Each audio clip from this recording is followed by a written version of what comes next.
Look, I am sick and tired of hearing about this goddamn sheriff. Hey, Phil, forget about the sheriff. Just tell me, what the hell are you trying to prove? You saw his cellular structure. It's completely deranged. It's regenerating new cells. The lattice is distorted. It's beyond anything human. Shit, come on, you're jumping the gun and drawing conclusions before all the evidence is in.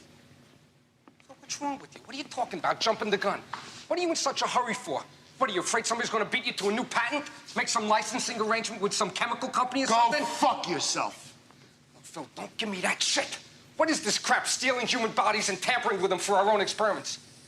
Look, Phil, tell me what you're trying to do. What are you trying to do? Create a new breed of man? Superman, physically invulnerable? What about the higher functions? Rationality, thought, emotions?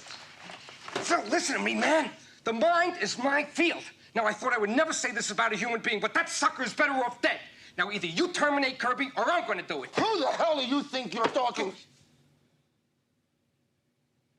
Do I have to remind you that I am your boss? And I will decide what happens in here and when, not you! Now get the fuck out of here!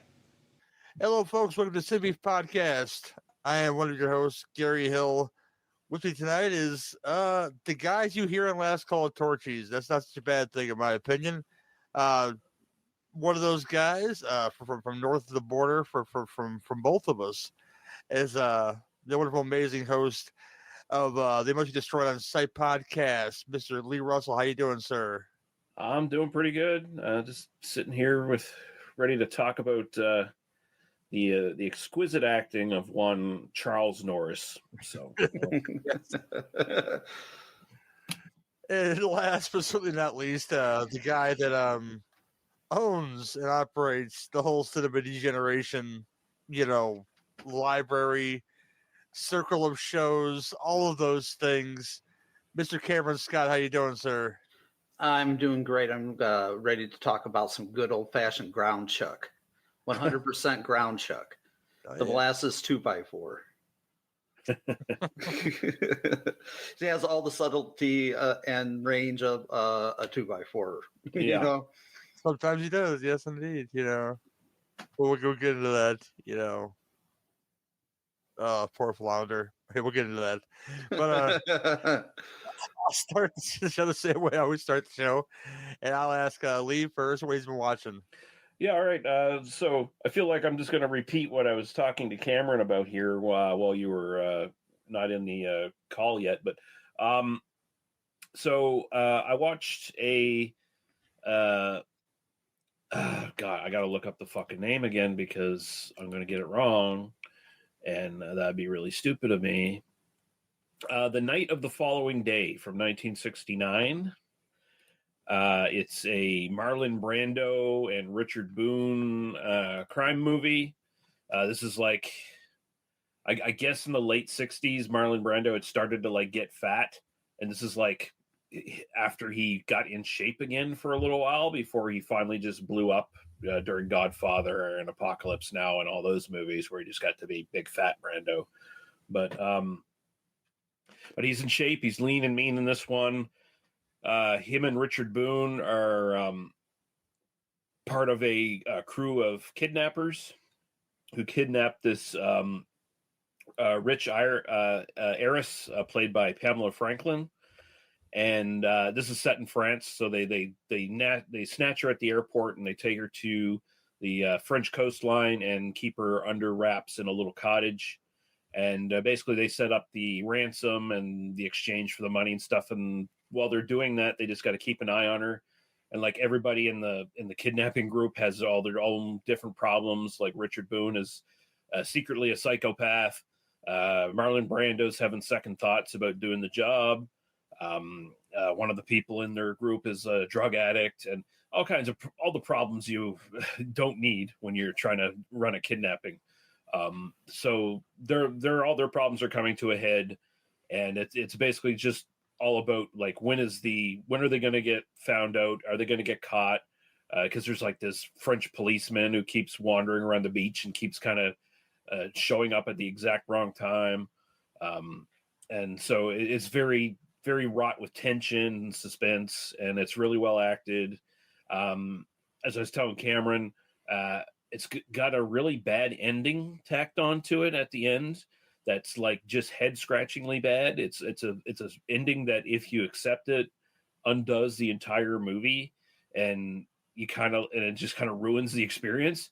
But there's the movie gets up to a point where you can go, okay, it ends there, and you'll be fine with it. Like there's almost like two climaxes in the movie. There's like the expected climax where it's like, okay, movie's over, this was great, and then it tacks on that little ending that you can just ignore the second time you watch the film if you want to. So for me, it didn't ruin the movie for me because I can always just rewatch this and stop in like 5 minutes before the actual runtime is over, and I'm good. But yeah, really good movie. Now for something really terrible, Paramount Plus just put out Section 31, which is their new Star Trek movie. It's got Michelle Yeoh in it, and it's probably the worst thing I've seen her in. It has nothing to do with her because Michelle Yeoh is awesome, of course, but Section 31 is terrible. I don't know who greenlighted this piece of shit, but they should be fired because it's terrible. It's obviously they were going to do a TV series, and it really shows in how this movie's done, because they set up so many like characters and like potential backstories and stuff that they probably would have paid off in like a couple seasons of television. But done here, it just feels really scatterbrained and disconnected, and it jumps from thing to thing. The term I used when I was telling Cameron about this is the movie's kind of zoomer brained, I guess, in that it's like just there's, attention deficit disorder all around. This is what this movie is for, people who just can't focus on anything. It's too cool for school. It's kind of incorporates Suicide Squad-ish kind of stuff with like Mission Impossible or Ocean's 11 caper kind of stuff. And like, that sounds like that could be cool in the context of the Star Trek universe, but it's not, because it's done really badly. It's just all style and no substance. And also, and this is still, it just bothers me. There's this head scratching character that is in this that I don't know if you remember, Gary, the original Star Trek series.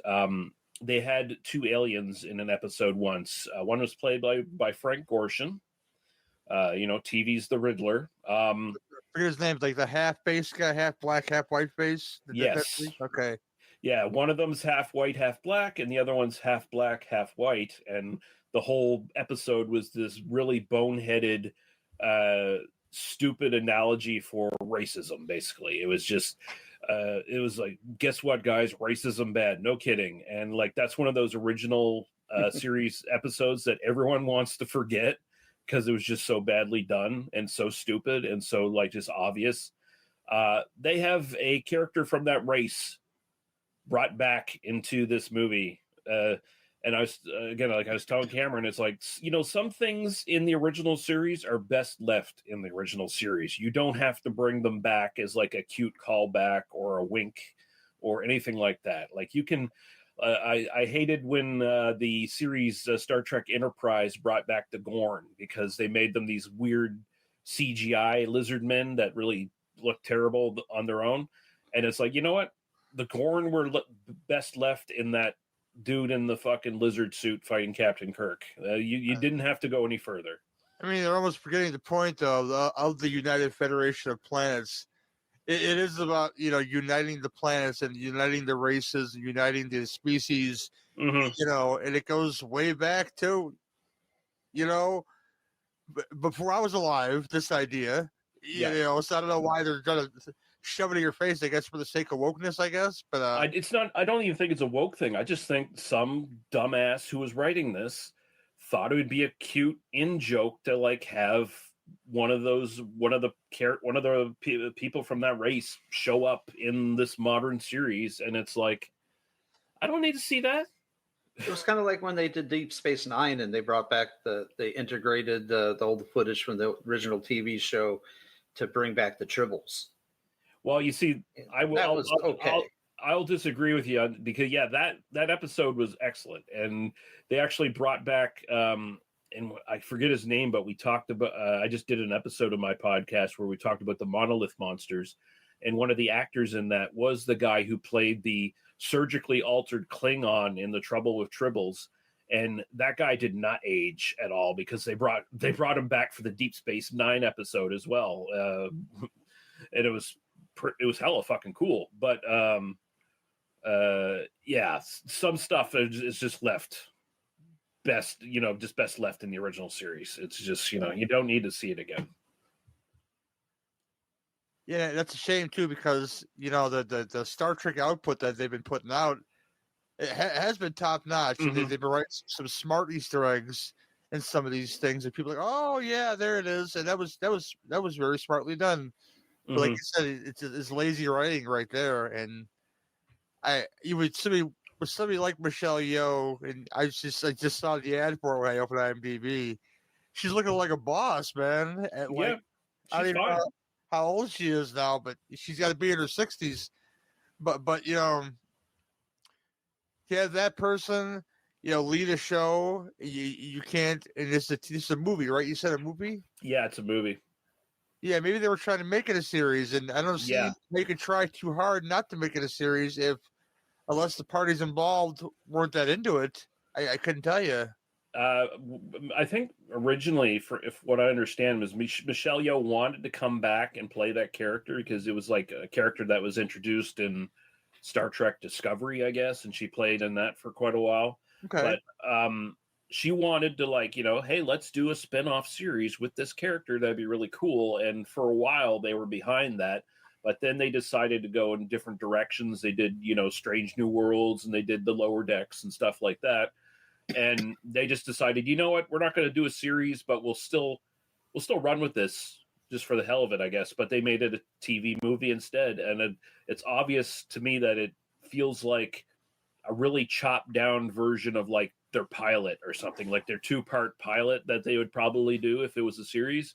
They chopped it down into an hour and a half movie.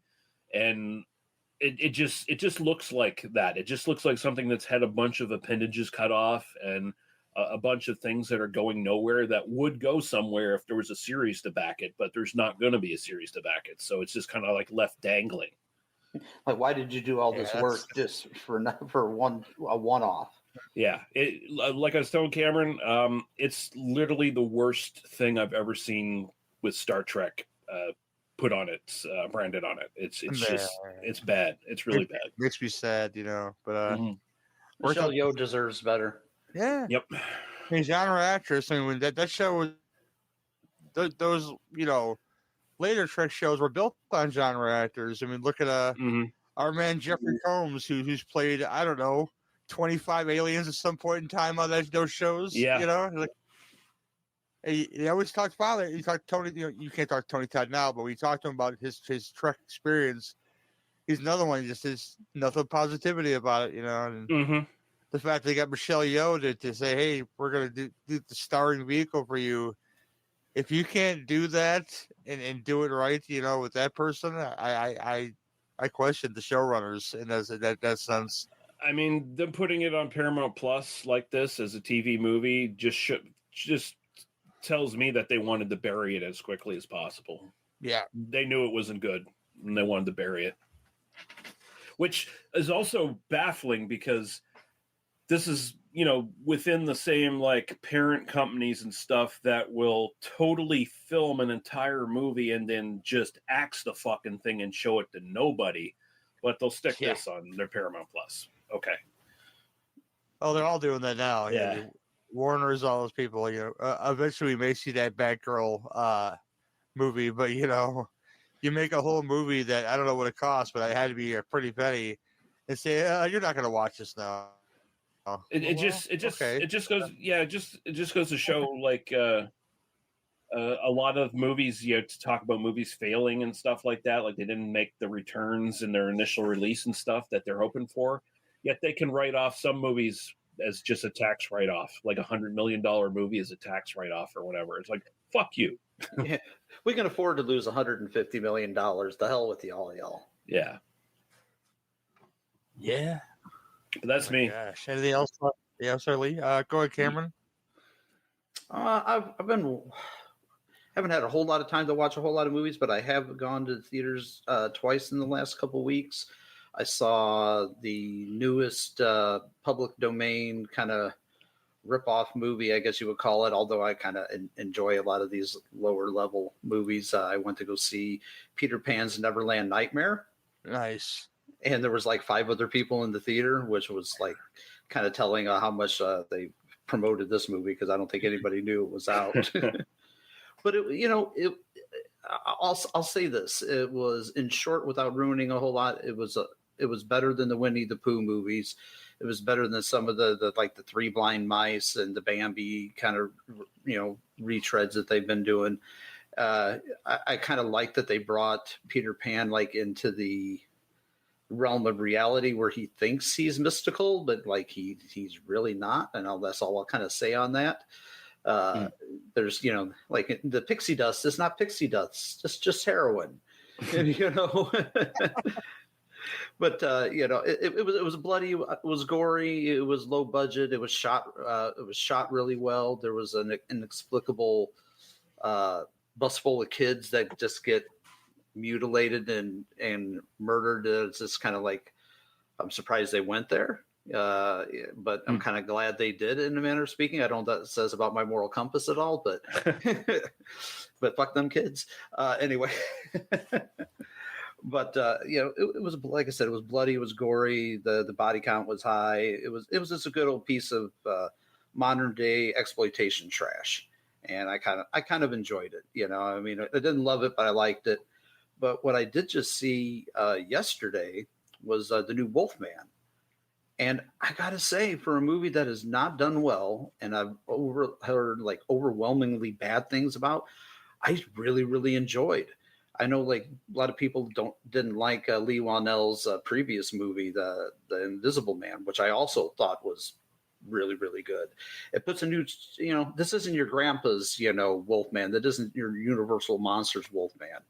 This isn't, again, I know I feel like I'm advocating for a remake, which is usually not my forte, but I like the transformation scenes and kind of some point of view shots that are done in it.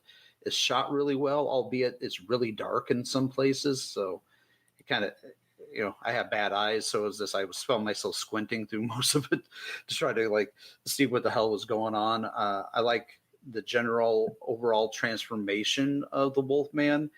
I didn't enjoy the final look of him, if that makes sense at all. It's like where they started was one thing, but where they ended up was another. Like I was talking with Lee before we came on the air, I watched a couple other werewolf movies, not by really choice, just by almost kind of accident. I watched that Werewolves with Frank Grillo, and that was more of it. Like, let's face it, that was more like, as Lee and I were discussing, that was like The Purge, but with werewolves. Yeah.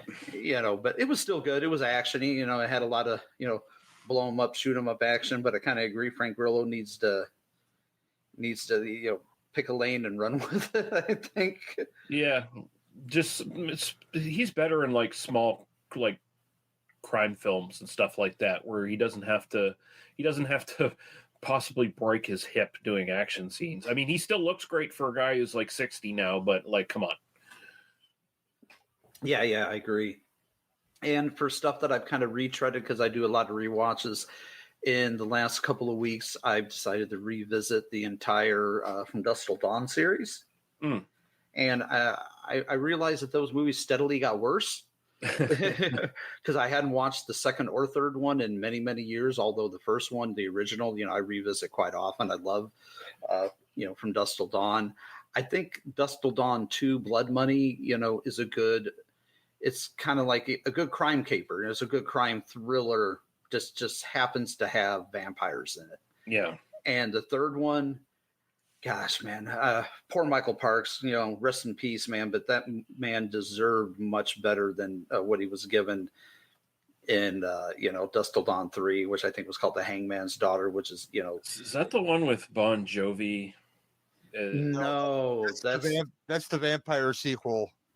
Oh, that's right. John Carpenter's Vampires. Yeah, imagine me mixing those up because, but But yeah, the one with Michael Parks where he plays like Ambrose Bierce or whatever. Yes, yeah. I mean, he's great in it, but like, Mhm. you know, when you have a cast like that has Rebecca Gayheart in it and Danny Trejo and Orlando Jones in it, it's just like, who was in charge of casting that movie? I want to talk to them and just like, show us on the doll where they hurt you. because this is just not good. But you know, I enjoy them as a trilogy. You know, altogether they're all right. But third one, I can be quite honest, I can just live without. The second one's a lot of fun. I mean, Scott Spiegel directed it, so it's, you know, he's part of the not Romero crew, the Raimi crew. Yeah. You know, so it's definitely got, you know, some of those kind of tropes in it with the wacky camera work and the Bruce Campbell cameo. But that one's a fun movie. But in defense of Orlando Jones, you know, as a comedic presence, I've always liked him. As like a horror presence, it's kind of like, you know, in defense of Dougie Doug, when he shows up in comedy stuff, I like it a lot. But when he shows up in Dr. Giggles, not so much. Okay, you know. it's just like, looking at my watch. When are you going to die, man? When are you going to die? Oh, look, hopefully soon. Hopefully soon. Yeah, especially when Larry Drake's funny enough in that film. So yeah, you didn't need any more comic relief in that movie. Larry Drake was enough. But yeah, that's pretty much all I've been watching. I did start watching Monarch. The Godzilla show, with which I was disappointed in the first two episodes because my man Kurt Russell does not show up. Yeah. He's like, it's enlisted as being in every episode. I feel like that was a bait and switch, but when he shows up in episode 3, that's when things start getting good. Yeah, I watched some of that and dropped it, but I liked it. It's just it takes a lot for me to get into a TV show these days. It's just like, yeah, same. But yeah, that's really all I've been watching, man. Cool. Yeah, not a lot on my end either because so lost I've done one of these, so it's hard to say, hey, I watched this recently. So I'll tell you. Yeah. I'll tell you a couple of things. I rewatched Dudes for one thing, which I don't want to get too far into Dudes because one day I want to do that movie. Wait, like Daniel Roebuck, John Cryer Dudes? Yes, that one. Okay. Because I have a lot of fun with that movie, and if you guys don't know, they call it a punk rock western. It's I got 2 mentioned before. Flea is in this movie for a hot second. Not going to give that away. Lee Ving, and of course the ageless Catherine Mary Stewart is in that movie, doing some Annie Oakley shit with the gun and stuff. And you know, it's just a fun movie about 2 friends looking for their friend's killer. And you know, it gets oddly Native American-esque. So if you're offended by the slightest goopy thing.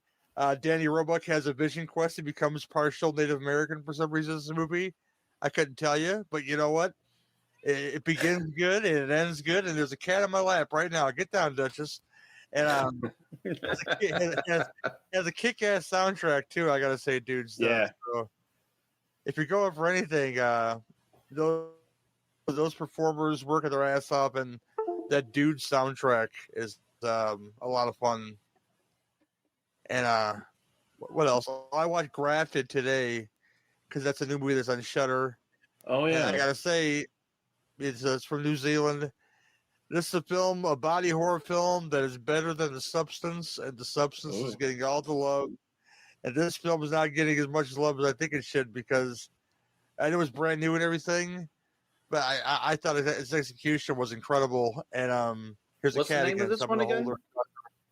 Grafted. It's a film about a girl an Asian girl who moves to New Zealand, and she her father did weird like experiments with skin, so she kind of carries on, and she's picked on, so of course she becomes beautiful, and then the body horror stuff kicks in, and then you know it's like it gets pretty wild, and I don't recommend everything that's on Shudder, of course, but yeah, this is worth your time. I think I had a pretty good time with it.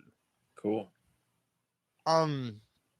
Besides that, you know, football and shit, and you know, whatever I can watch at work, basically, because I work overnights every night, and I watch a lot of movies at work, and I couldn't tell you what all those are, but yeah, I have podcasting assignments to do. So if you like that In the Parayway stuff, me and John Cross, another one of those are coming very soon. But Nice. on the diner this time. So if you guys are not subscribed to both, please subscribe to all of our programs and the After Movie Diner as well. Yeah,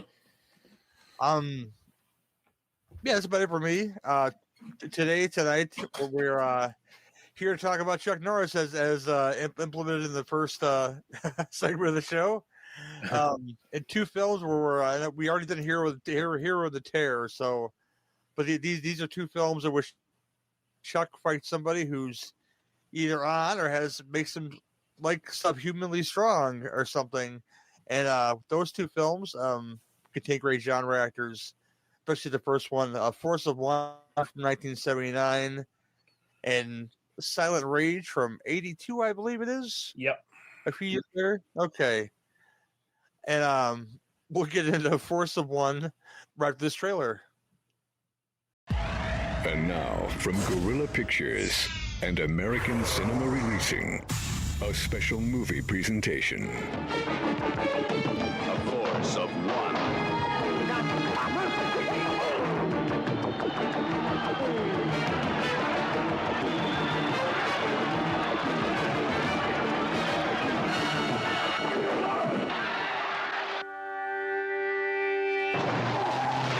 What Happened forces Jennifer O'Neill into black belt action.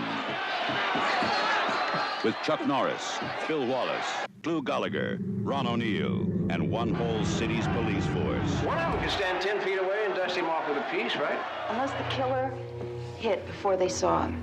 I mean, an expert in martial arts, hand-to-hand combat. Somebody who could kill with their bare hands and not leave a mark.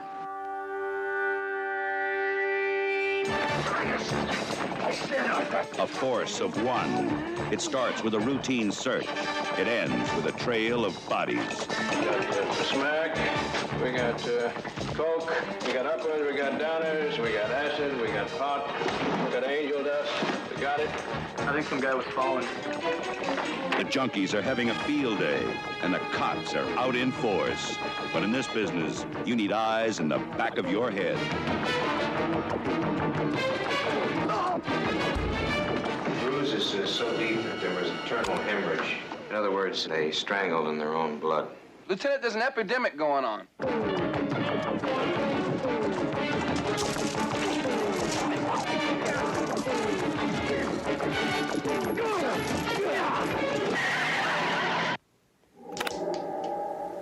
Whoever did this is as good as dead. The whole essence of what we do is a philosophy of discipline. A Force of One. A blue steel force that beats out the bad guys' guns and knives. A Force of One. He's got to make his next shot his best shot because he doesn't get another chance.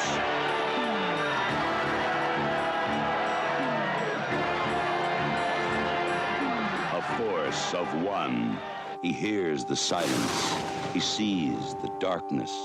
He's the only one who can stop the killing. Jennifer O'Neill, Chuck Norris, in A Force of One. A Force of One from 1979.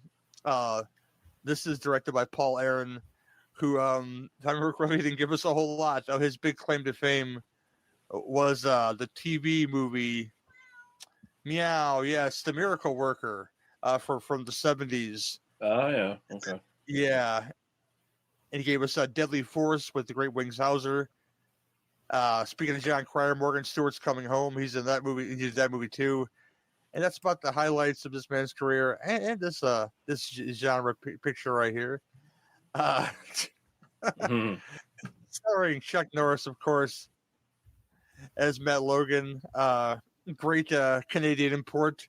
I think she's Canadian, right? Lee, if I'm not mistaken, Jennifer O'Neill, is she Canadian? I'm not 100% sure. She's in Cronenberg stuff, right? She is. Yeah, she was in Scanners, right? Yeah. She was in a Fulci joint too.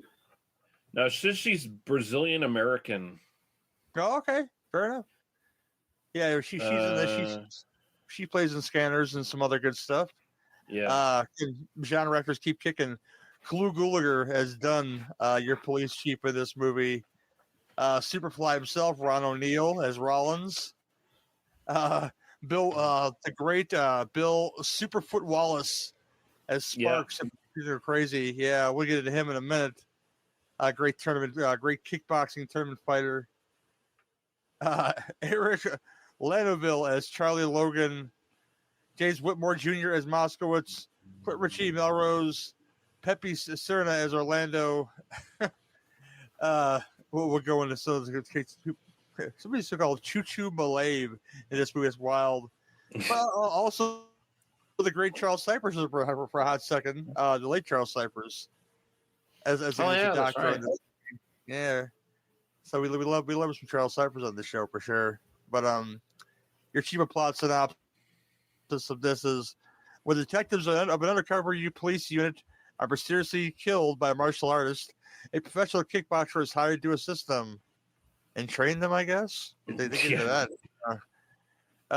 My gosh. We use the term training here lightly. Yeah. Oh yeah, definitely. He kind of sits there and watches them slowly do karate, and it's like, okay. You guys are not very good at this, so I'm just gonna watch you guys try to do it, Yeah. Yeah, we'll get into this now. Cameron, your thoughts or your initial thoughts there? Well, my initial thoughts, I remember catching this one later in the 80s. It was not one that I caught initially when it came out in 79 or even a few years after, because I was 3-4 years old. I'm more in tune with our second movie, Silent Rays, that we're going to be talking about. But I always look at this as lower level Chuck. To be quite honest, I was really a big fan of Force Vengeance and Missing in Action and whatnot. So this is one that I hadn't watched in a long time, and I didn't watch much over the years. I actually liked it a lot better this time around. I probably hadn't watched it in 15 years, I bet you, at least. It's exploitation. It's 110% exploitation. It's got Ron O'Neal in it. I mean, Clu Gulager. I mean, how do you not like this movie? How did I not like it in the beginning? I'll never know. But I know because it's got some lame moments of it. Mm-hmm. But some of the twists and turns, were not so twisty and not so turny, and I kind of guessed what was coming along when I first watched it, even as the young chap. But generally, it's I know a lot of people consider it top tier Chuck. I kind of consider it lower level, mid tier Chuck, if that makes sense. But it's got a great cast. It's good exploitation. It's a fun bad movie. And like I said, I didn't think much of it when it was younger, but now that I'm an older adult, I kind of like it a bit. I got to get this one on the a Blu-ray or something. Somebody had to put this out. I'm sure Vinegar Syndrome or Severin has got a fucking special edition out there that's probably costs $125 or something like that. But yeah, I mean it's a good whodunit with not being too good on concealing who did it. But it's my biggest problem with this movie, I have to say, is very light on the Chuck action. There's not a whole lot going on for him to do besides watching bad cops do worse karate. I mean, am I right? Yeah. Yeah, that's my initial interpretations of this movie. Fine. Lee? Man, I'd like to meet the people who think this is top tier Chuck, because it sure the fuck ain't. This is his third film, I think, at this point. Third to have him as the star, basically, right? He had done small roles and stuff. Well, he had done Breaker and Good Guys Wear Black previous to this. Yeah. And like you said, Cam, he's barely in this movie. There's a good portion of this movie that's just following our squad of cops, paired off in different teams and the trying to solve this crime. This feels like a TV movie. I felt exactly. I felt like this movie was very flat in its production, and it felt like we have all these good character actors, like you said, that immediately jumped out at me. I was like, oh shit, there's Superfly, there's Clu Gallagher, like lots of cool fucking actors in this. It feels like, hey, here's the pilot movie for our TV series that's going to be about Chuck Norris being a karate instructor who helps this squad of cops solve crimes every week. That's what it felt like to me. Because there's just like, I don't know, the karate in this is very flat. Like it's the difference between authentic looking karate stuff, which you do get in this, but that and stuff that looks good on camera for like an action movie. Big difference there. Yeah, because the karate guy is like, he's taking these cops out and like murdering them, but he barely does anything to them that you can really see on screen. Like he kind of chokes one or two of them, hits one or two of them in a special spot or whatever, but it's not super brutal for the most of the killings in this. There's like one or two exceptions where it's like, oh shit, but for the most part, it's like the karate doesn't look that great. Chuck Norris is his usual wooden self, so I don't, either you can vibe with Chuck or you can't. It's one thing or another, right? I didn't hate this though. Like I don't think it's like a terrible movie or anything. It just feels like kind of every like TV movie that involves cops from this period kind of thing. And it's got a really good score. I'll give it that. Like Dick Halligan, who did the Octagon as well, does the score for this. It's got like a really funky, like kind of 70s cop score going on that I thought was really good. And we'll probably get into it as we talk about it. And there's other stuff that I thought was pretty good in this, but yeah, it's a little lower tier Chuck stuff. It's a little bland. In a typical of a production with Chuck Norris, he's surrounded by really great actors who, at least elevate it and keep it moving, while Chuck just, stands still and once in a while hits somebody. And and yeah, that's kind of what's going on here. I wasn't wowed by it or anything. I didn't hate it, but yeah. Yeah, to be fair, Chuck told the policeman played by Clu Gallagher that, you know what, he's got this tournament he's getting ready for, so he ain't got time for this. So yeah, he didn't have time for a training montage with these officers to show you on the film. It just it wasn't going to happen, Yeah. Yeah, and I felt like in this movie they must not have trusted his star status because like he didn't even have top billing. No. I mean, Jennifer O'Neill, literally had top billing as well. She should have. She was in more of the movie than Chuck. Yeah, she was the big star in this, like at the time. I love me some fucking Ron O'Neill, but he was, to be honest, he was never like a big name like even Jennifer O'Neill or Clu Gallagher were around this point. No. Like, he got Superfly, but that's about it. Like everything, it's the sad thing. It's just like fucking Richard Roundtree. Richard Roundtree was in a ton of shit, but rarely was he like the big star, like he was in Shaft, right? Right. Full Moon Love here. Ron O'Neill was in Police Puppet Master 5 as detective. Oh shit, that's right, he was, wasn't he? I don't even know. I saw like what else was he in? I gotta look now because I'm curious. I mean, there's the sequel to Superfly, then there's the second sequel to Superfly, which is not good. Yeah. Oh, this was wonderfully bad. He's in a film called Train to Kill, from 1985. Robert Zadar's in this movie. We just talked about Henry Silva in this movie, Chuck Connors. Wow. I may have to watch this movie because that's a cast. It's a cast, yeah. But yeah, this film though, it wanted to be so much bigger than it was. It's basically about there's a guy killing people, including undercover police officers.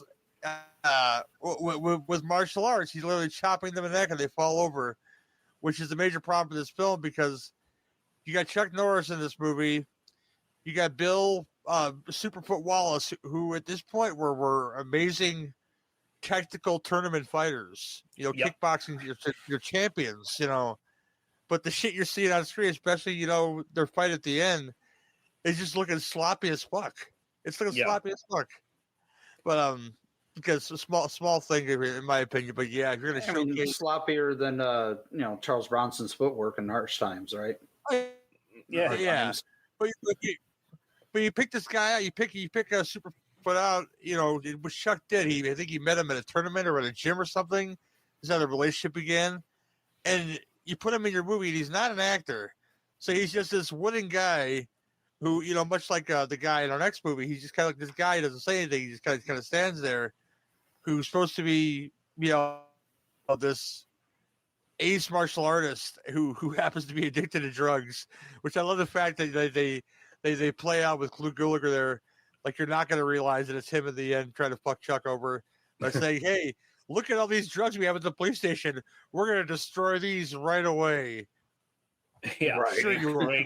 Sure you are. We're going to dispose of these. Yeah, wink, wink. But yeah, I like the idea of because this is the late '70s. This is the time of one of the bigger drug booms where this guy who's clearly on like crystal meth or whatever the hell he's on is having this insane strength. Because I've seen people on these drugs before. I've seen some guy get stabbed in the leg and just keep coming after somebody like they're fucking Michael Myers or something.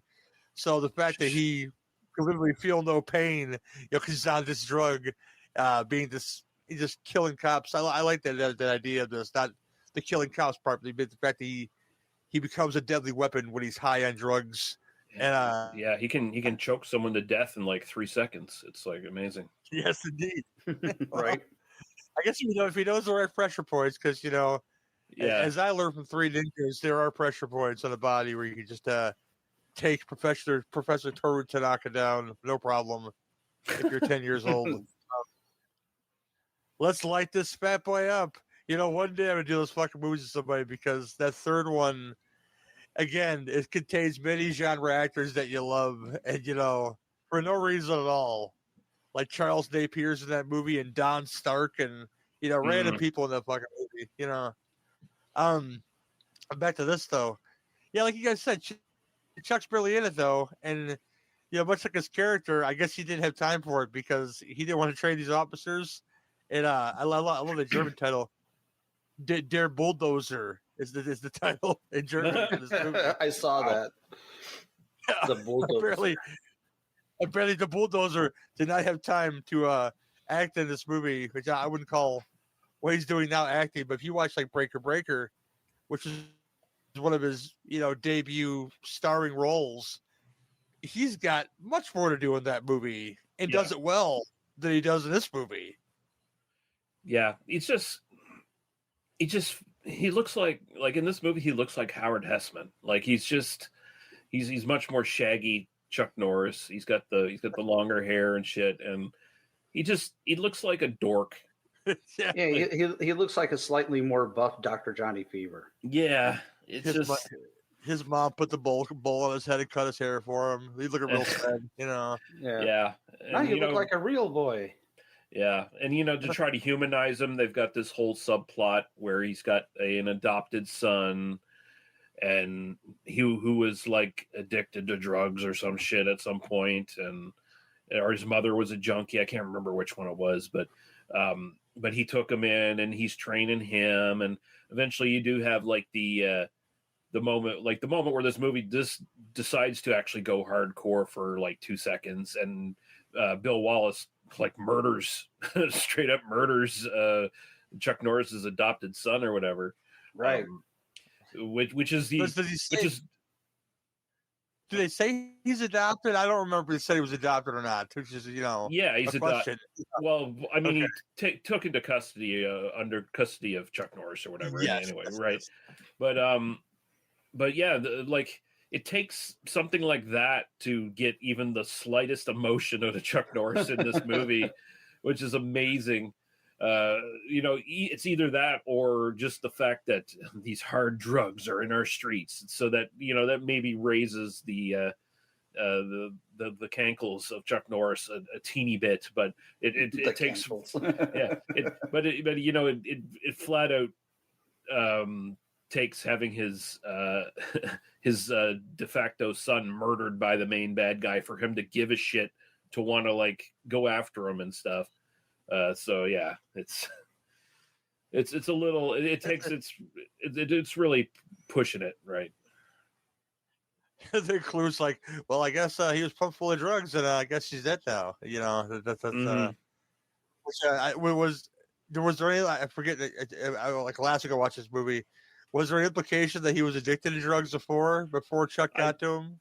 Yeah, I think there was something about how he had been taking drugs or something, and he cleaned him up with martial arts. Basically, it was like martial arts is what is keeping him on the right track and keeping him clean and all that. And so yeah, because he even said something to the effect he's been clean for years. Yeah. Yeah. So like, you know, it's I can kind of see why Chuck took the role, even though he doesn't really do much in the film, because it's trying to capitalize on like, oh, karate and martial arts is like kind of big in pop culture around this time. It's trying to like put a positive spin on it, on how it can be like really good for you and shit. And I can you know, definitely believe Chuck was big into promoting that message, which this movie tries to do. But, you know, it also has the message that, hey, some karate people take lots of drugs and murder people. Right. Yeah, it definitely falls in that gray area. It's like, yeah, you know, it's not white or black. It's definitely some gray areas there. Yeah. It needed an extended PSA at the end of it, like Steven Seagal had with Fire Down Below. That, you know, big oil companies are bad. You know that, right? You know. Yeah. Because drugs are bad. It'll make kids want to kill people and kill each other. And, you know, you shouldn't do drugs, okay? And by the way, support border control, you know. Do you know I'm an honorary Cajun? I'm also a cop. He's an honorary Cajun. Jean-Claude Van Damme's an honorary Cajun, you know. It needs to be said. You know. Yeah. Yeah, I wouldn't argue with Wilford Brimley on that one. Yeah. Oh, no, he went full bore. If you haven't seen this film in question, Hard Target, this is a John Woo directed film, but you can get both versions on Blu-ray, which is great. The John Woo cut and the Jean-Claude Van Damme cut. Wilford Brimley plays Uncle Duvet in the movie, which is Jean-Claude Van Damme's Cajun uncle who rides a horse with a bow and arrow. And, you know, you believe that he's Cajun, okay? Yeah, do not spill the moonshine to kill the grass. It's so good. I got me a spot of diabetes. I'm still won't eat those fucking Quaker Oats, though, man. I tell you. No. Fuck that shit. Oh, my gosh. Yeah, Force of One. Yeah, you're fine. Yeah, like you said, the guy said his top tier Chuck, though. I think they might have slept on it a little bit and said, hey, you know, I think that, you know, I'm glad this is Chuck that I saw, you know, that I didn't see before. Yeah. I didn't know that. I've seen the poster many, many times, you know, a semi-nude Chuck sitting in a triangle. If you remember the poster, you know. But yeah, the shit's real sloppy, and the red herrings are really red in this movie. And I know that, you know, Bill Superfoot Wallace is not an actor, but at least, you know, when you choreograph this, Aaron Norris and Chuck Norris, make it look good, you know. Yeah. It just looked bad, you know. Bill Wallace is kind of good though in this as the bad guy. Like he's a real slime ball. Like when he comes to that party or whatever, and he starts hitting on Chuck's date or whatever, and yeah, he's pretty good at that. He's good at playing like a jock asshole, which is probably what he is in real life. So you know. The funny thing is, I always used to get this movie mixed up with The Octagon, to be honest with you. Same. Well, I mean, a lot of the same people worked on The Octagon, worked on this as well, I guess. It was kind of like a 1-2 punch kind of thing. So, like I said, the same guy who did the score for this did the score for The Octagon. I think there's like some writers involved that are the same and shit like that. So it's, but yeah, I can see how you'd get it mixed too, because that poster is super cool. And it's like, I could, even though he's in a triangle or whatever, you could still believe, yeah, this is a movie called The Octagon. Yeah, right. Yeah. You know, because they don't know if they don't know much about, you know, choreographing fights, where are they going to know about shapes and sizes and triangles and octagons? Exactly. And shit? You know? Yeah. Chuck Norris wasn't paying attention in math class. He wasn't looking at octagons and triangles and shit. Hey, Chuck knows geometry. I don't want to hear no shit about it. Okay, come on now. Oh, you okay. know. No, see, this is what a little bit mine about this thing, because they really were trying for something. Because this guy, Ernest Tidyman, who I guess wrote the screenplay, wrote The French Connection, High Plains Drifter, the Shaft later sequels, which I enjoyed those later Shaft sequels, the Samuel Jackson ones. Oh, right. Yeah. Because they're all connected. If you guys didn't know what with the Shaft universe, yeah. Yeah. Did he also write on the Shaft TV series? Was there a Shaft TV series? There was a Shaft TV series, and it was terrible. This is scrolling here, yeah. This is scroller. Shaft wrote the novel and the screenplay, apparently. Yeah. So I think it's like a character created by credit that he gets and everything. There were 7 episodes of the Shaft TV series. Yeah, it's bad. It's really bad. I did not know until today that there was a Shaft TV series. You don't need to watch it. Please don't do it. Starring also Clu Gulager in 1 episode. So there's that, you know. Oh, God. He reprised, yeah, here you go. Robert Culp in 1 episode. A lot of 1 episode guys in here. It's like it's Shaft and whoever shows up on here. Yep. Richard Jekyll. So this is filled with great genre actors. It's just Michael Ansara. That's the guy from Slapshot, right? Isn't it? I'm wrong about that. I am wrong about that. He's in the Manitou, apparently. Oh yeah, the guy. It's John Singing Rock. Yeah. Okay, I'm done. Fucking Manitou. Manitou's wild. Love the fucking movie, though. Coming soon to the Sin Beef podcast, by the way. The Manitou. Nice.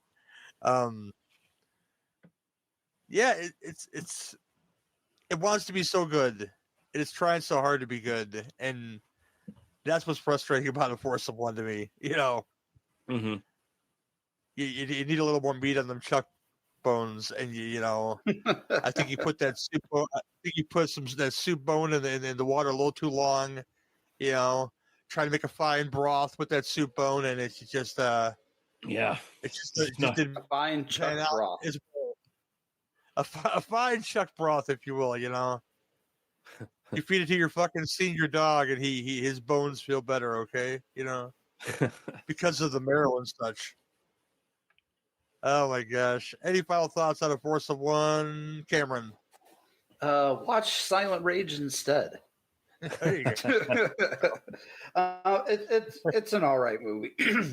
It's not the worst Chuck's ever done. It's definitely not the best Chuck's ever done.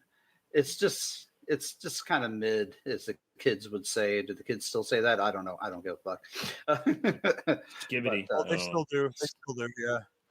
But yeah, it's just kind of mid, man. It was kind of underwhelming. I like it. Like I said, I like it a lot more now than I did when I was younger. When I was younger, I didn't give a shit about this. I was all about Invasion USA and Lone Wolf McQuade and Silent Rage and bigger and better movies. But yeah, I mean, like, should you buy it? Probably not. You know, should you stream it somewhere? If you can stream it on any service that you already are paying for, definitely. Don't pay for it. That's my final thoughts. Fair enough. Lee.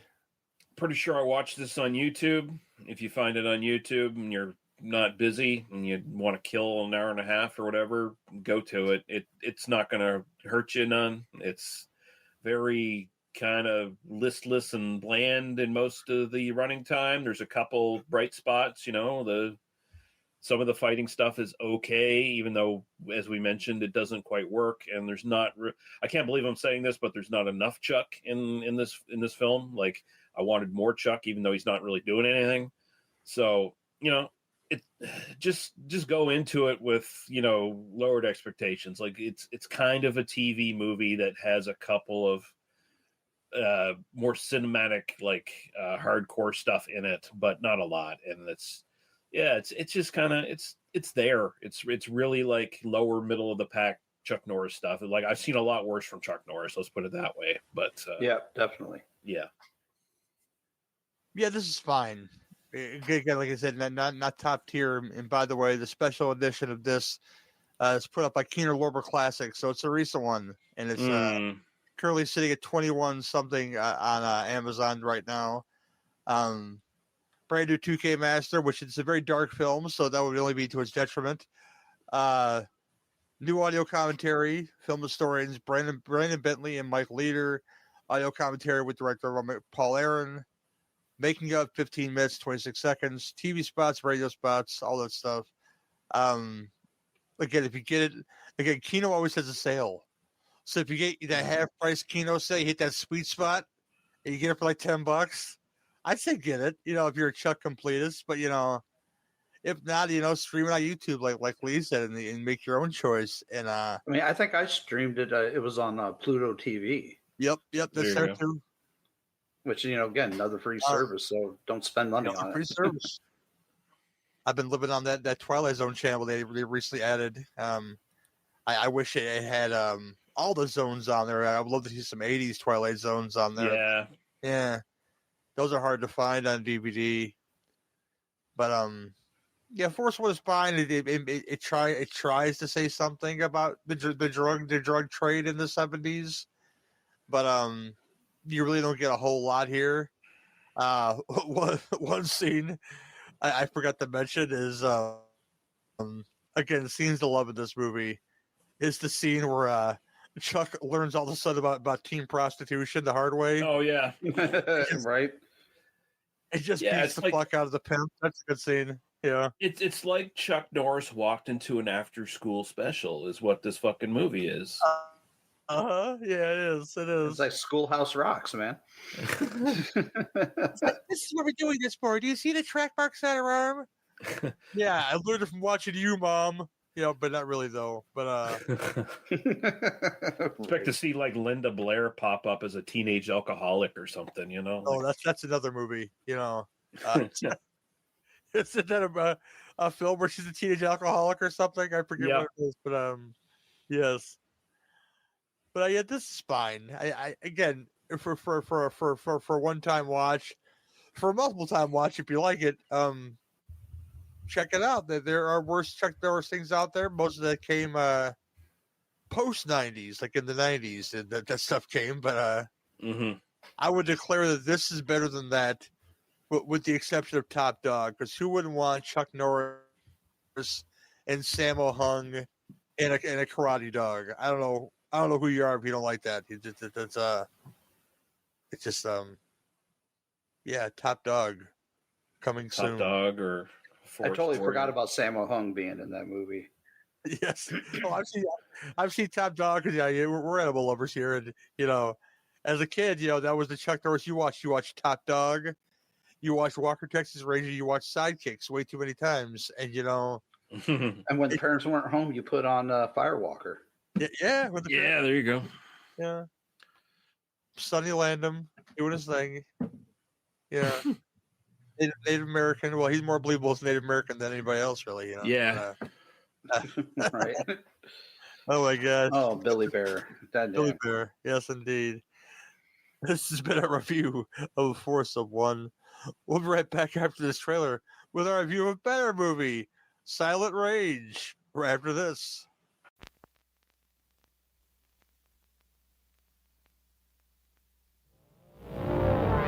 Columbia Pictures presents Chuck Norris. Hot damn fighters! You call the police? Not me, boss. Nobody call the police. You must be a mirage. The master fighter of our time.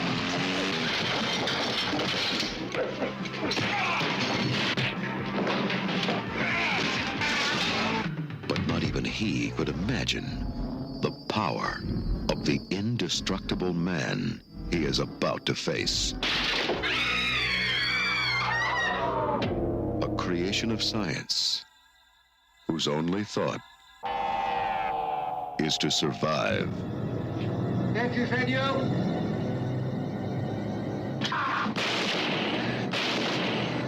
The unstoppable terror of silent rage. Now, Chuck Norris must destroy him.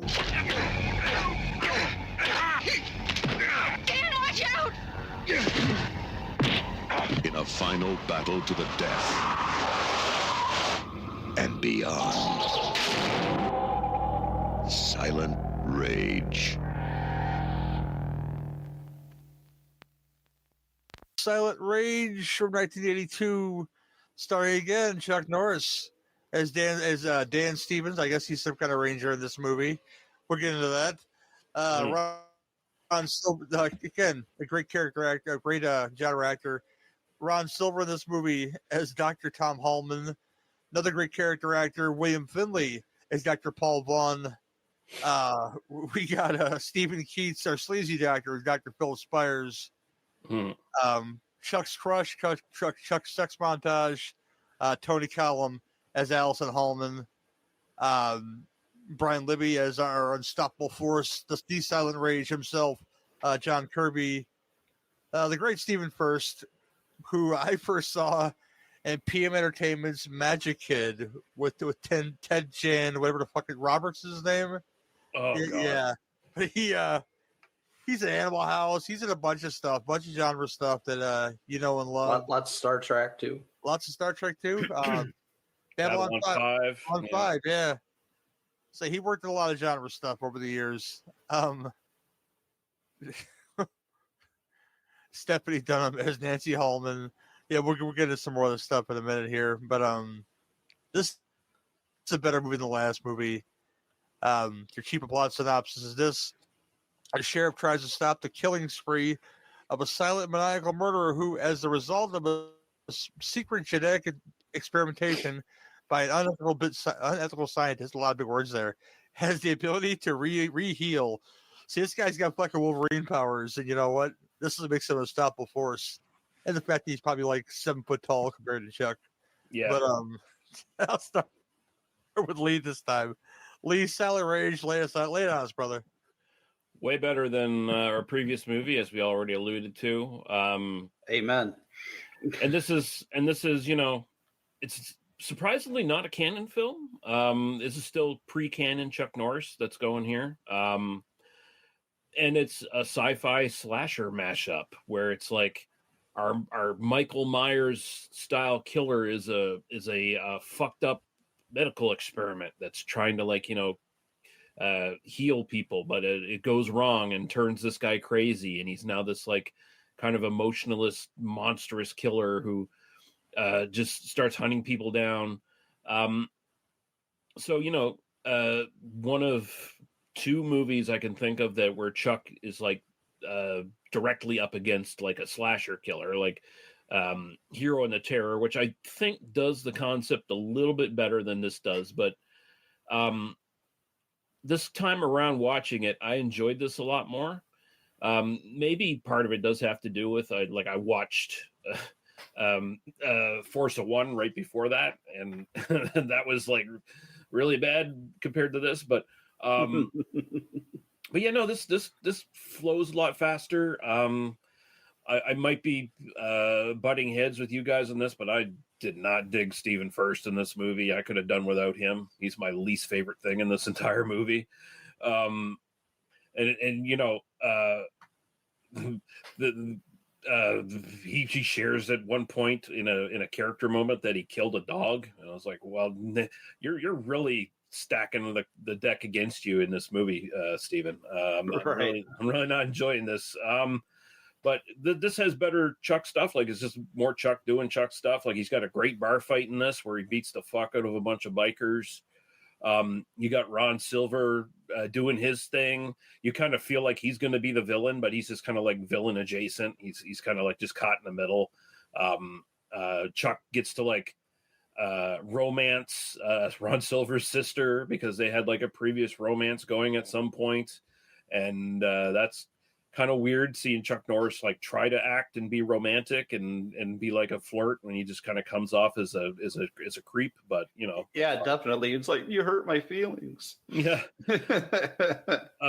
But yeah, this is about as close to, outside Hero and the Terror. This is about as close as you get to Chuck Norris fighting Michael Myers, and that's not a bad thing.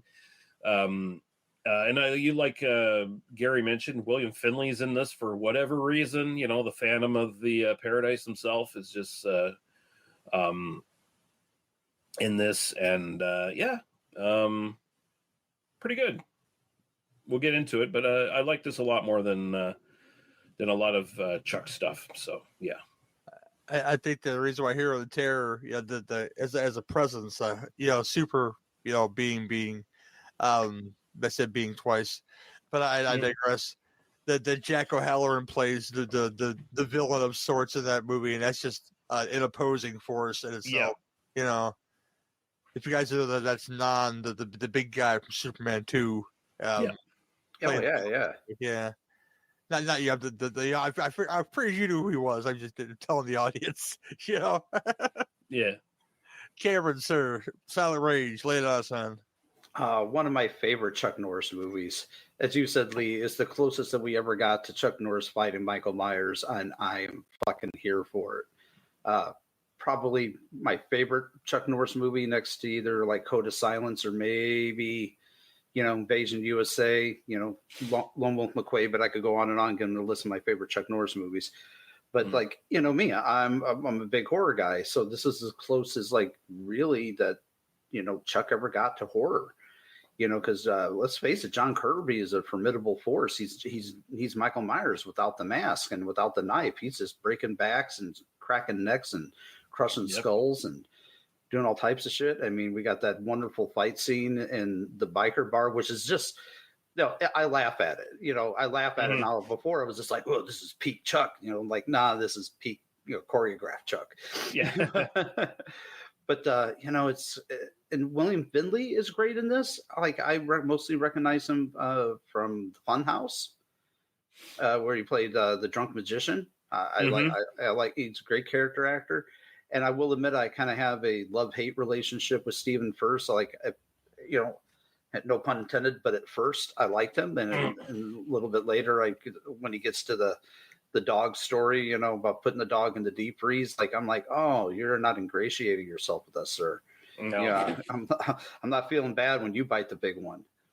And like, I did not know until many years later that the lady that recorded the love song during Chuck's love scene was Katie Seagal. Oh, really? Yeah. Well, good old fucking Peg Bundy, man. I mean, I was just like, wow, I did not know that. Just call it what it is, Cam. Call it Chuck's fuck montage, because that's what it was, okay? Yes. They're fucking in the house. They're fucking in the mud. They're having a good time, Like, it was what the only time we've seen a scene like that, maybe besides Lone Wolf McQuade, which, totally different kind of movie. But yeah, I mean, this movie is fun. It's got humor. It's got action. Unlike the previous movie, A Force of One. It's got it's prime Chuck. It's the best way I can put it. Prime Chuck. I mean, that's how I put it. When a Chuck Norris movie is especially good, yeah, it's prime Chuck. Yeah. Oh my gosh. Yeah, Silent Rage. I have to reiterate what these guys say. It's the first time and the only time. Well, second to Hero and Terror, you're going to get Chuck Norris fighting Michael Myers, which deep down inside, that's all we would really want. But this would answer a lot of questions about freaking Michael Myers. Like, what if Michael Myers was induced with some kind of serum to make him heal? That would explain so many things, not just this cold thorn shit. So yeah, in a way, Silent Rage explains the mythos of Michael Myers even better than Halloween does. Right? Nope. Considered a lesser movie. So I don't understand this concept of it. And I do love we get some good Chuck in this movie. I mean, right from the beginning though, what's great about the beginning is you establish this character who's infinitely terrifying, but you could tell he's having problems. Like he's making calls and say, whatever it is isn't working, and he's losing his shit. And I'd be losing it in that house too, man. Oh yeah, all the fucking kids and a woman who I thought was Beth Grant, but it was not Beth Grant. I was like, is that Beth Grant? Because if you guys don't know who that is, listeners, she doubts her commitment to Sparkle Motion is all I'll say about Beth Grant right there. It's, the biggest thing people know her from is Donnie Darko, but she's been in many other things. But she is not in this movie, which blew my mind, and that wasn't that person. Yeah, this is great. I mean, Chuck has many scenes where Chuck is fighting, trying to find this man, or fighting against this man. Like they said, Stephen First is. I look at it.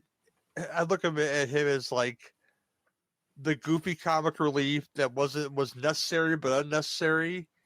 Because again, just like Chuck's son, when he dies in Force of One, when Stephen First unfortunately gets bear hugged to death in this fucking movie, it is even then he gets that stupid like Western death. Yeah, I'm hurt real bad, boss. I'm hurt real bad. And he croaks. And Chuck's just holding him and holding on to him. It's like, you'll be okay. You'll be all right. Like, no, my back is broke, motherfucker. I'm dying.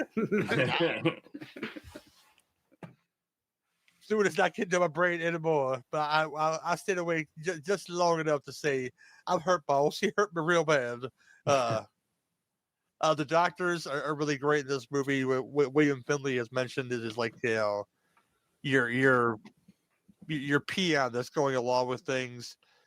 Ron Silver is the scientist who wants this to stop, but again, Stephen Keats is your mad doctor, Dr. Spires, who says, you know what, we ain't fucking up our fucking years of research because you want to do something, blah blah blah. And of course, fucks them all over because Ron he's Silver, essentially Dr. Frankenstein at this point. Yep. Yeah, you want Dr. Hallman to live, Ron Silver, but he's the first one to go, which is kind of fucked up in retrospect. Yeah. Him and his girlfriend in the like the real serious like slasher movie segment in the thing, right? Especially when I'm sorry. Yeah, I was just gonna say, like, especially when they find the bodies and stuff later on, it's like, yeah, that's straight out of like that stuff like that, and like you also get like the sort of like Loomis looking down from the window Halloween shot as well. Like there's definitely a lot of stuff that's just like directly lifted from Halloween in this movie. But it could have easily been like a fucking Chuck Norris versus Michael Myers spec script. Mm-hmm. I'm not shitting on Carpenter, but they do it better as far as like, hey, but there's a curse. Like, no. They use science in this movie that is not real, of course, and we talk about William Finley in this movie. He has one of the greatest white guy deaths ever because after he's told to inject that, what I'm guessing is some kind of acid into our killer to terminate him, he of course uses Wolverine powers to deny the acid and wakes up, and William Finley sees him coming down a hallway, the shadow of him, and he has the, hey, we cool, right, brah? We cool? No, we're not cool. We're not cool. And then he dies. And then, I just love that, hey, we cool moment by William Finley. And when he holds up the syringe in front of him, like, no, I did this before. I'll do it again. It didn't work the first time, motherfucker. I just love that concept that he has this power to regenerate that was given to him by man. The whole mad scientist aspect of this is insanely well done.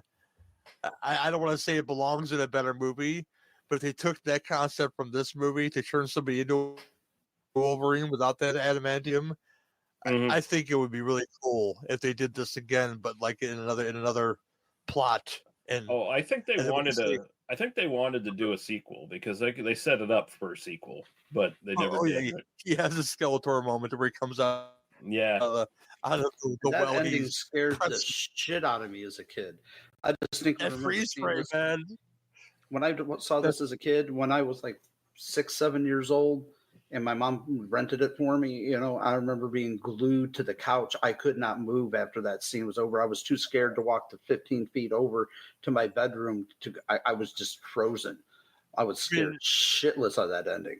It's out of focus. But he looks terrifying even out of focus when he plummets out of the water.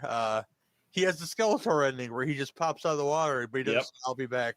He just, because as we know, Frank Langella was not back as Skeletor, and that makes me sad because he was so good at it. But he was the only one trying in that movie. Man, nah. If you haven't seen the Power of Grayskull documentary, he has a whole section on there where he talks about him changing the lines, all of his lines, and working that fucking rubber mask, Mm-hmm. The Alpha and the Omega. It's so good. It's so good. If you haven't seen it before, Masters of the Universe, you can go to YouTube and watch all the Skeletor parts in one video, and your day will be better, in my opinion. Right. Yeah. But this film, I think the action's great. I mean, the martial arts is 120% more cleaner in this movie, which is important when your starring vehicle is Chuck Norris, and he's known for doing martial arts, and it's just a lot better. And I unlike these guys, I feel bad when Stephen first dies, but then again, he did kill a dog, so that gets cut in half pretty easily. I only feel like half as bad about it. Yeah, when you deep freeze a dog, you're like, yeah, that's bad. Yeah, I'm just gonna say I'm happy he died in this, and he should have died sooner. I could not take Stephen First in this movie. I did not need comic relief in this. Like, I think that's one of the, if I got any criticisms of this movie, really, it's more that, like, I kind of wish it just stuck strictly to like being a serious slasher movie and not having to have like even the bar fight, which I like. It feels out of place in this movie. It should just be Chuck versus Michael Myers. This should be the thing. But he told those guys to get out of town, though. Come on, Lee. I love the one guy when he's like, "Well, nobody called the police. It must be a mirage."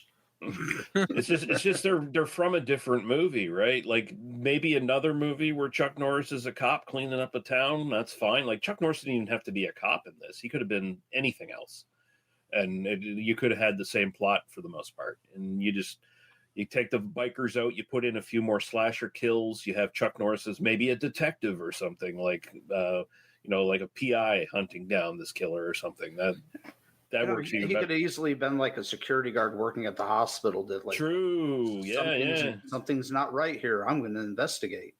I like that idea because then you get a little bit of Halloween 2 in it as well. Like this guy attacks Chuck's old girlfriend, and now she's in the hospital, and Chuck has to protect her in the hospital.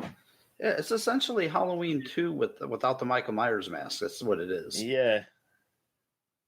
Now you got to think about Halloween 3, a Dan Chalice, Chuck Norris mashup, where they have to fight for mustache supremacy, Deciding who's going to fuck your mother first. Yeah. If you look at the poster, it's got a great poster because Chuck Norris is so big at this point, they give a fuck if they use his character name at all. And the poster just says, "Science created him. Now Chuck Norris must destroy him." Yeah. Like, one man's mission destroy him. Like, no. You're going to twice on this fucking poster because it says there, and it says above the title, Silent Rage, with Chuck roundhouse kicking the title card, just to let you know that, hey, Chuck Norris, if you didn't miss the massive picture that we're sitting right there too of him, he's in this movie. Yep.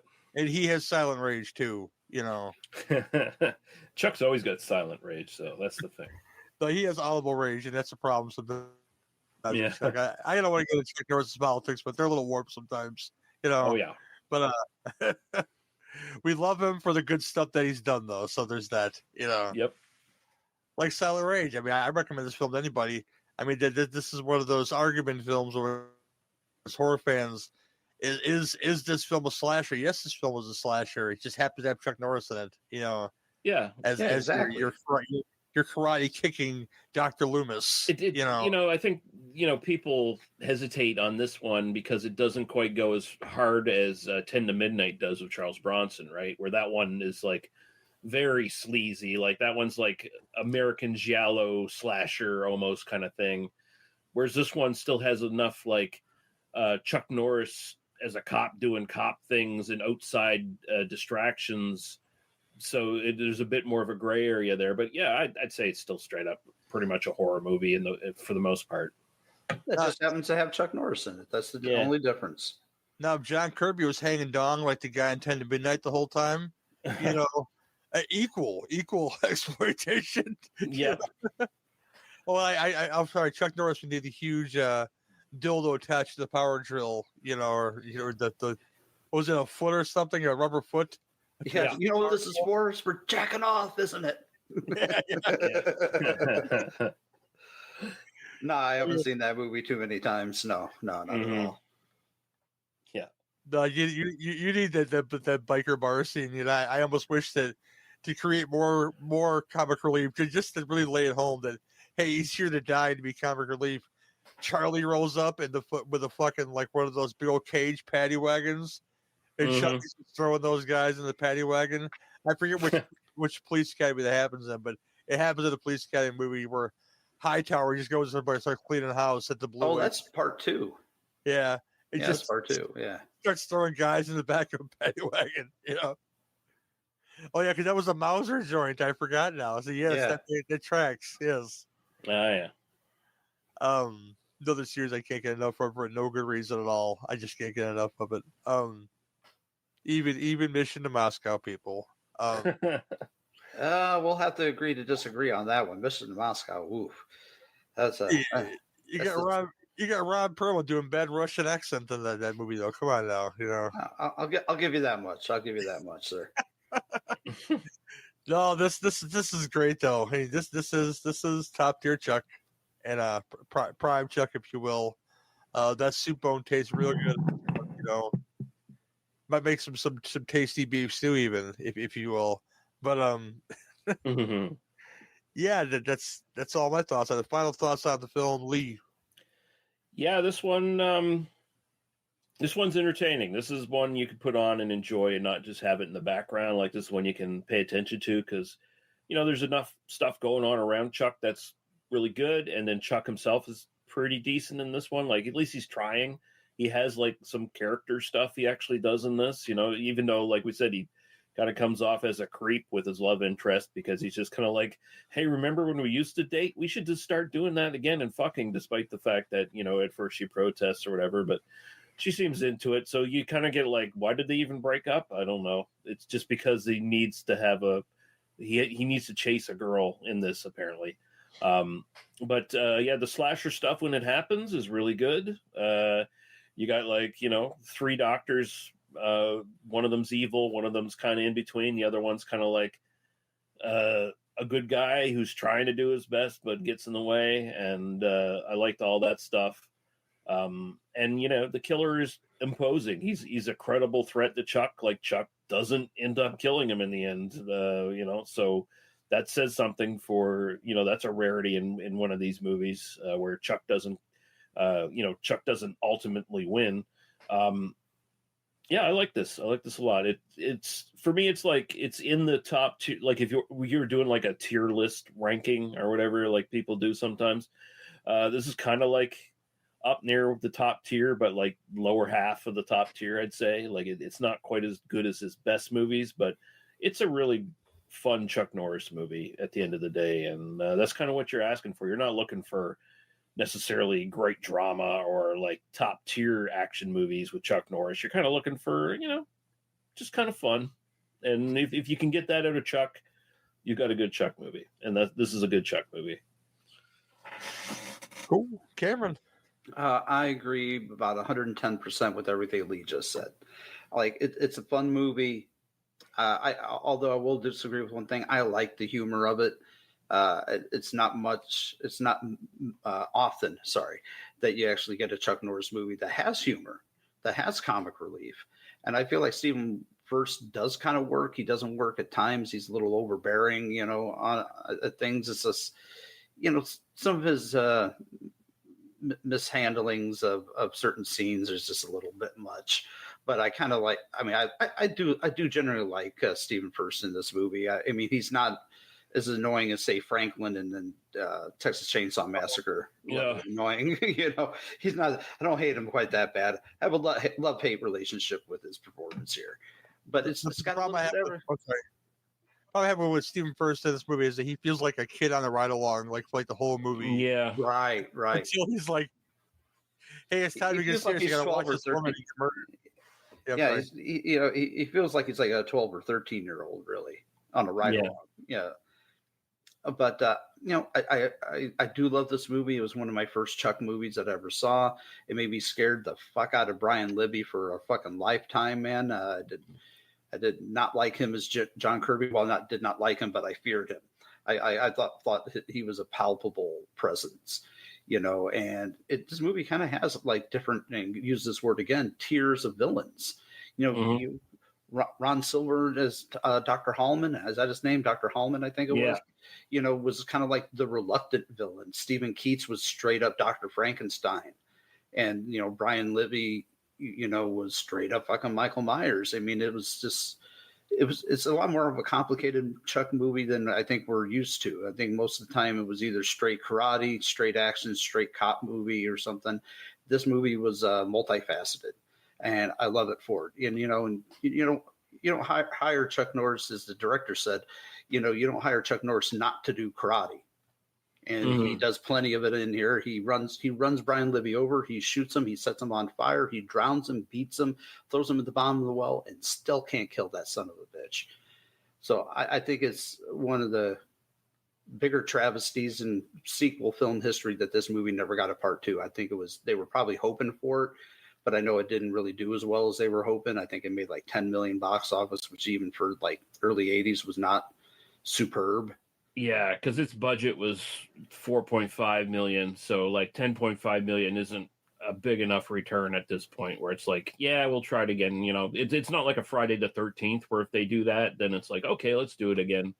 This is more disappointing for them. Yeah, but I love this movie. I consider it middle to top of the heap of Chuck Norris movies. It's definitely some prime Chuck. I had myself on mute there. No, this is very enjoyable. Again, top 10. It's kind of hard to pick a top 5 for Chuck Norris films, in my opinion. And I know you guys are thinking, oh, why it's just Chuck Norris? Because he made some quality genre stuff, and he kind of always knew, especially early on, what movie he was in. If that makes any sense to anybody else, it just this film itself, he was surrounded by gray genre people, imposing force, and he looked terrifying when he went full bore there. Both Brian Libby as John Kirby. Yeah. He had the killer that was doing good stuff, and again that little bit of comedy tinge in there, really lighten the mood of the film, I guess, for a while, because you would have that bit of like levity, like the sex montage or like the bar scene in between of brutal murders. So that's probably what turns folks off, and the fact that Chuck Norris did this movie to say, hey, this film's not a slasher, and I'm telling you, hey, it is, and go check it out. Available on Tubi, so you have no recourse to say, hey, I'm not watching that movie and paying for it. You can watch it for free on Tubi. I'm sure it's a fine print of the film too. Because you don't have to pay for it. So there you go. We got no reason to skip. There you go. But that is that for good old Chuck for today. I'd love to do Breaker your show one day. That'd be a lot of fun, Lee. Him and good old Jan Michael Vincent, I think, in that movie. Oh yeah. That sounds like something we should do. Oh my gosh. Yeah. I haven't seen Breaker in years. Oh yeah, I watched it. It's pretty fun. And we'll be back right after this to close out the show. Chuck Norris, Karate Commandos. Break it up, crack it down, fight forces of evil, forever they're fine. Figures sold separately. Location Tibet. Assignment recover stolen microchip. Protecting it was Super Ninja. Hi-ya! First, Timo stood up to him. Hi-ya! And was down. Then Reed Smith flew in. Hi-ya! And was grounded. But now it's his karate against mine. Hi-ya! Chuck Norris, Karate Commandos. Chuck Norris, Super Ninja, Reed Smith, Chemo, and other figures sold separately. New from Kenner. Thanks, guys, for coming on and filling in for my normal beepers. It's always a pleasure to be with you guys. It's been a while since we've done Torchies, and that's coming real soon too. Spoilers, guys, if you will. So been away for a while, and I'm looking forward to. I'm glad we got back in the saddle tonight. I'm glad to get back in the saddle again with you guys.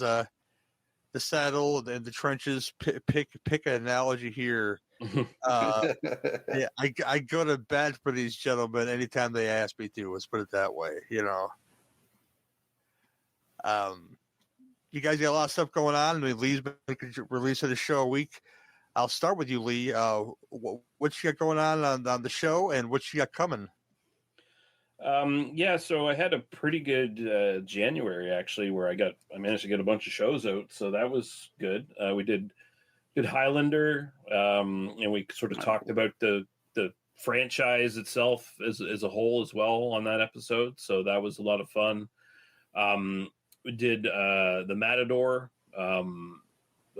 just last week, which was a fun little talk. If people are not familiar with that one, that's the Pierce Brosnan one, where he's kind of like trying to sort of get the stink of his Bond portrayal off of him by sort of playing an anti-Bond in that.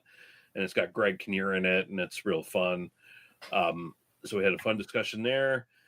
We also did this past month, we also did our best and worst first-time watches for 2024. That was a big episode as well. And just last night, I recorded a episode on the Monolith Monsters with my guest, Matt Anderson, and that's a oddball 1950s sci-fi movie from Universal Studios that a lot of people don't know about. It's kind of like almost a lost movie in a sense, where people just kind of overlook it, or they just never check it out. But it's very much worth checking out. And that episode will be out. That'll be the latest one probably by the time you hear this. And as for that, I don't know what's coming up next. I planned out January, but I did not plan out February at all. So who knows how many episodes are going to come out? Maybe 2. I'm hoping for 2. See what they are. Not sure yet, but yeah, that's what we're doing over at They Must Be Destroyed on site, tmbdos.podbean.com. So check that out if you're so inclined. Cool.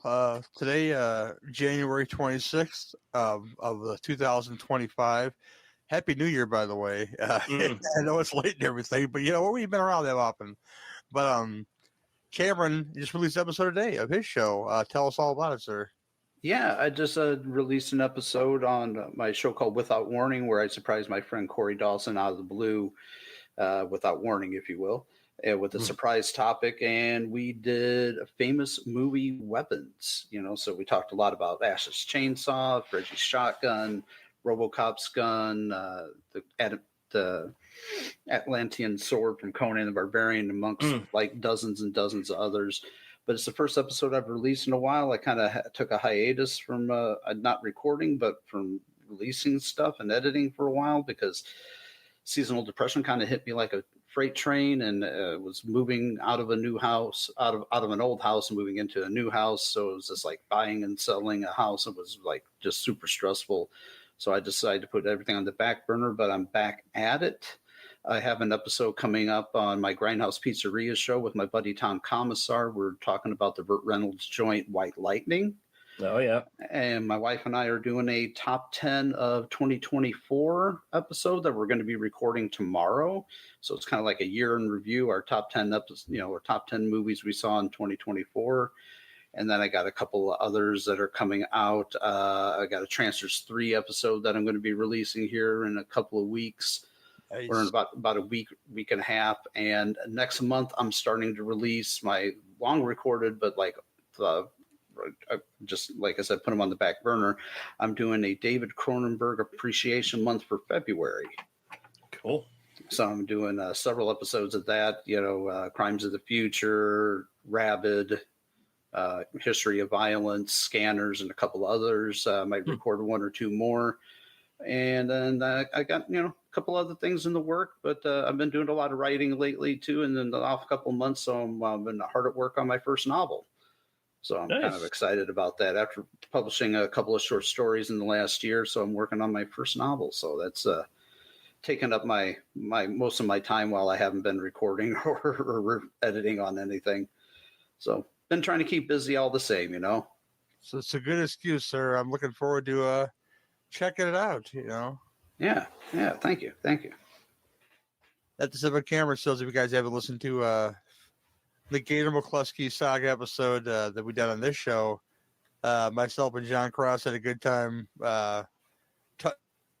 talking about the mysticism of one Gator McCluskey, and you know, it's gotta love some Gator, man. Gotta love some Gator, man. Yeah, this show. Next guys, time you hear these guys will be on our Last Call of Torches recordings, which next up in line is Undisputed with Wesley Snipes, Ving Rhames, Peter Falk. There's a lot of great character actors in that movie that we'll get into when we talk about that. I'm not going to say if I like it or not yet, but it has a lot of good actors in it. I'll give it that.